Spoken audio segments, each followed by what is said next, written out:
오늘 함께 묵상하실 말씀은 마태복음 26장 47절부터 75절 말씀입니다.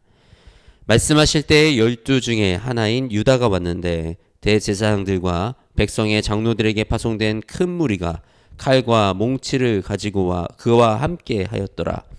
예수를 파는 자가 그들에게 군호를 짜 이르되 내가 입 맞추는 자가 그이니 그를 잡으라 한지라. 곧 예수께 나와 랍비여 안녕하시옵니까 하고 입을 맞추니 예수께서 이르시되 친구여 내가 무엇을 하려고 왔는지 행하라 하신데 이에 그들이 나와 예수께 손을 대어 잡는지라. 예수와 함께 있던 자 중에 하나가 손을 펴 칼을 빼어 대제사장의 종을 쳐 그 귀를 떨어뜨리니 이에 예수께서 이르시되 내 칼을 도로 칼집에 꽂으라. 칼을 가지는 자는 다 칼로 망하느니라. 너는 내 아버지께 구하여 지금 12군단 더 되는 천사를 보내시게 할 수 없는 줄로 아느냐? 내가 만일 그렇게 하면 이런 일이 있으리라 한 성경이 어떻게 이루어지겠느냐 하시더라.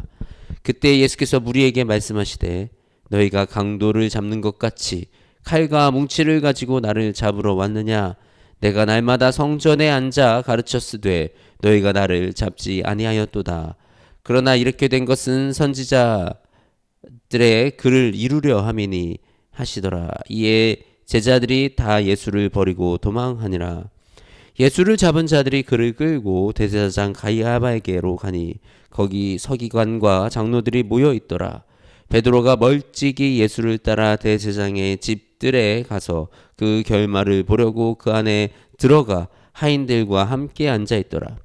대제사장들과 온 공회가 예수를 죽이려고 그를 칠 거짓 증거를 찾으매 거짓 증인이 많이 왔으나 얻지 못하더니 후에 두 사람이 와서 이르되 이 사람의 말이 내가 하나님의 성전을 헐고 사흘 동안에 지을 수 있게 있다 하더라 하니 대제사장이 일어나 예수께 묻되 아무 대답도 없느냐? 이 사람들이 너를 치는 증거가 어떠하느냐 하되 예수께서 침묵하시거늘 대제사장이 이르되 내가 너로 살아계신 하나님께 맹세하게 하노니 내가 하나님의 아들 그리스도인지 우리에게 말하라. 예수께서 이르시되 내가 말하였으니라. 그러나 내가 너희에게 이르노니 이후에 인자가 권능의 우편에 앉아 있는 것을 하늘 구름을 타고 오는 것을 너희가 보리라 하시고 이에 대제사장이 자기 옷을 찢으며 이르되 그가 신성모독하는 말을 하였으니 어찌 더 증인을 요구하리요. 보라 너희가 지금 이 신성모독하는 말을 들었도다.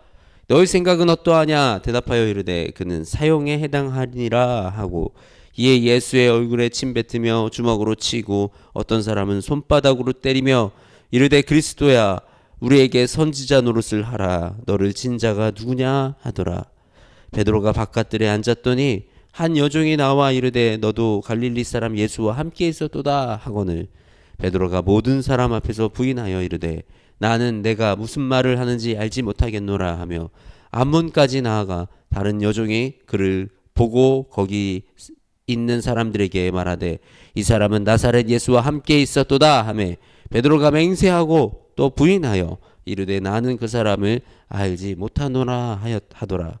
조금 후 곁에 섰던 사람들이 나와 베드로에게 이르되 너도 진실로 그 도당이라 내 말소리가 너를 표명한다 하거늘 그가 저주하며 맹세하여 이르되 나는 그 사람을 알지 못하노라 하니 곧 닭이 울더라. 이에 베드로가 예수의 말씀에 닭 울기 전에 내가 3번 나를 부인하리라 하심이 생각나서 밖에 나가서 심히 통곡하니라. 아멘. 우리 영화 서울의 밤에서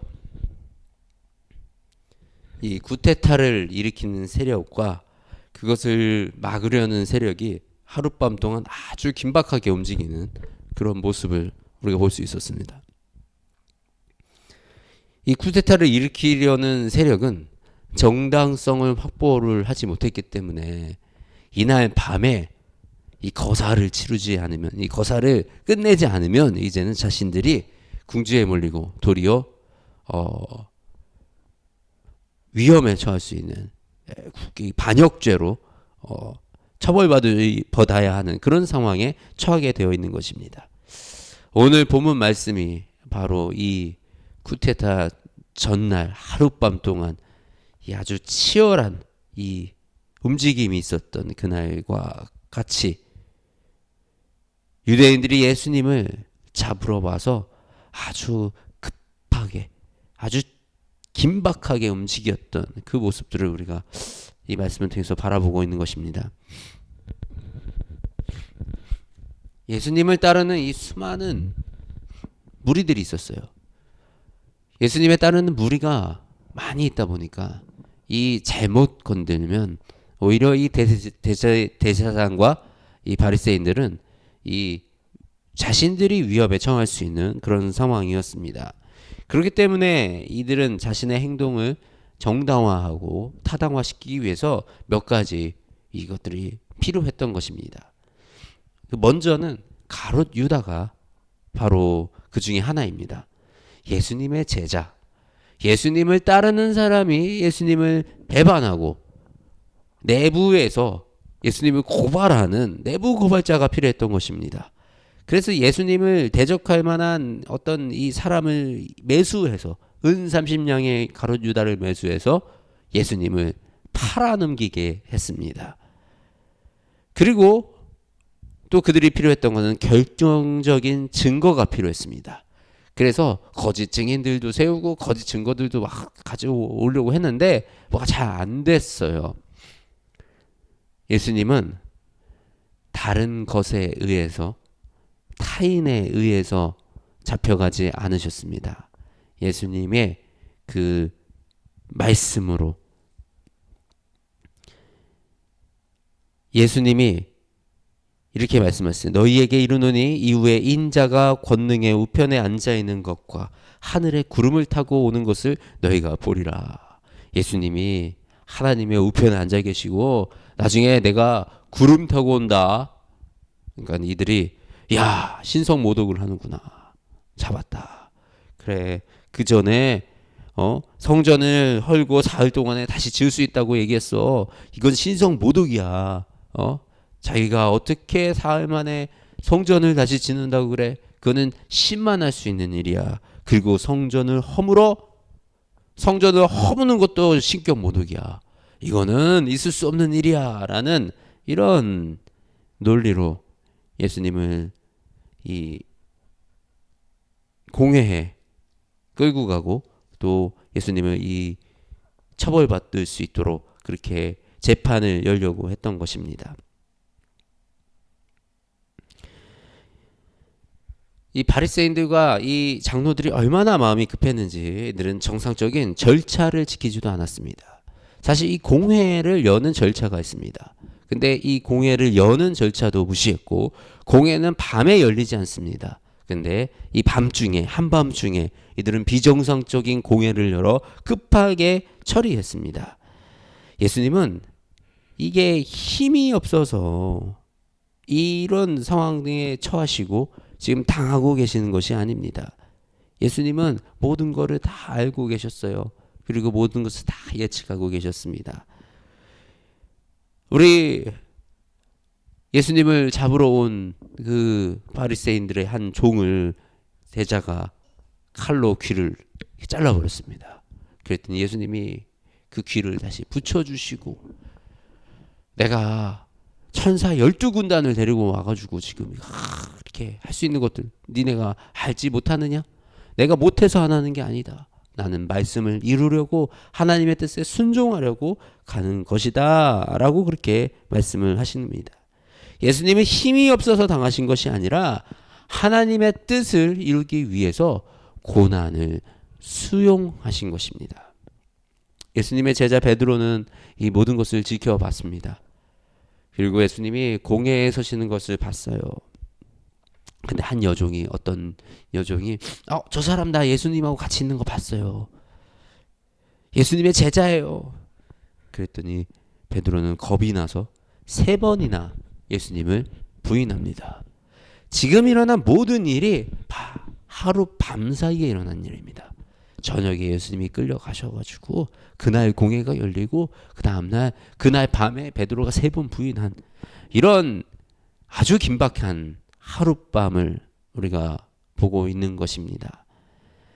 이처럼 이런 우리에게 찾아온 이런 일들은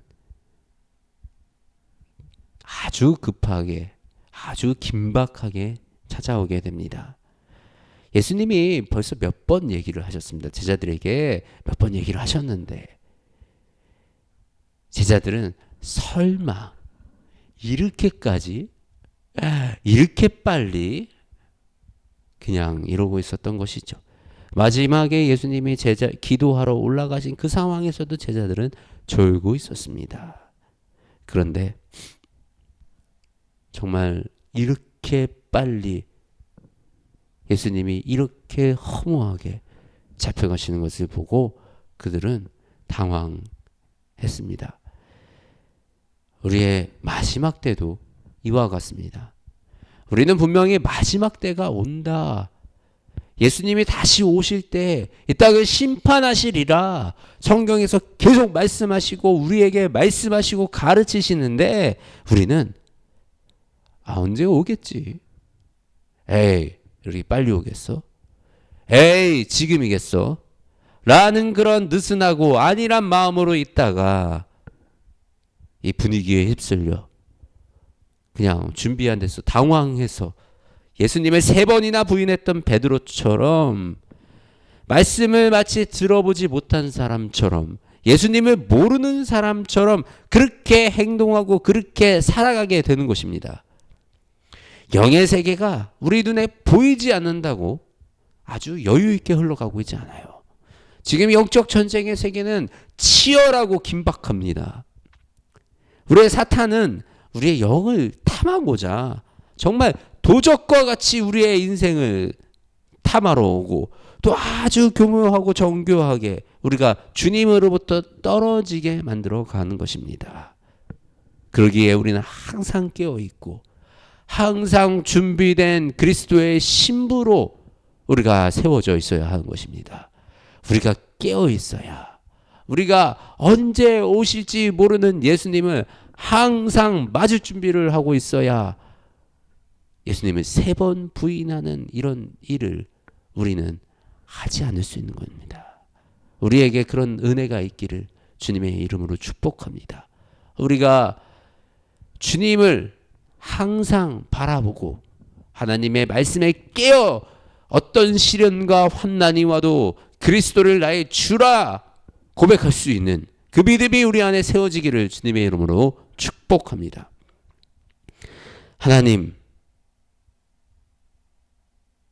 오늘 예수님이 공회에 끌려가시어서 아버지 그곳에 잡혀가시는 이 상황을 우리가 함께 바라봅니다. 이렇게 빨리, 이렇게 허무하게, 이렇게 속절없이 이런 일이 벌어질 거라 미처 준비하지 못했던 제자들은 도망가고 부인하고 피했습니다. 예수님이 그렇게 말씀하셨는데도 그 말씀을 내 귀로 들었음에도 하나님이 우리에게 말씀하시는데 내가 그 말씀을 들었는데 에이 그게 지금이겠어 라는 그런 안일한 마음으로 우리가 하루 인생을 허비하며 살아갑니다. 주님, 우리의 삶을 붙잡아 주시옵소서. 우리가 항상 깨어있기 원합니다. 우리가 항상 준비된 자로 세워지기 원합니다.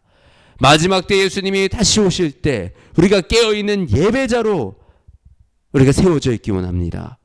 우리가 예수님을 기다리는 그 신부로 우리가 준비하고 있기 원합니다. 예수님이 우리를 향하여 가르쳤던 그 말씀들, 깨어있으라, 준비하라, 때가 도적과 같이 이르니라 라고 말씀하셨던 우리가 그 말씀들을 기억하고 우리가 항상 깨어 주님을 바라보게 하시옵소서. 그리하여 우리의 삶이 언제든지 주님이 오실 것을 준비하고 예비된 신부로 세워져 있을 수 있도록 주님 우리를 인도하여 주시옵소서. 살리반시 우리 주 예수님의 이름으로 기도드립니다. 아멘.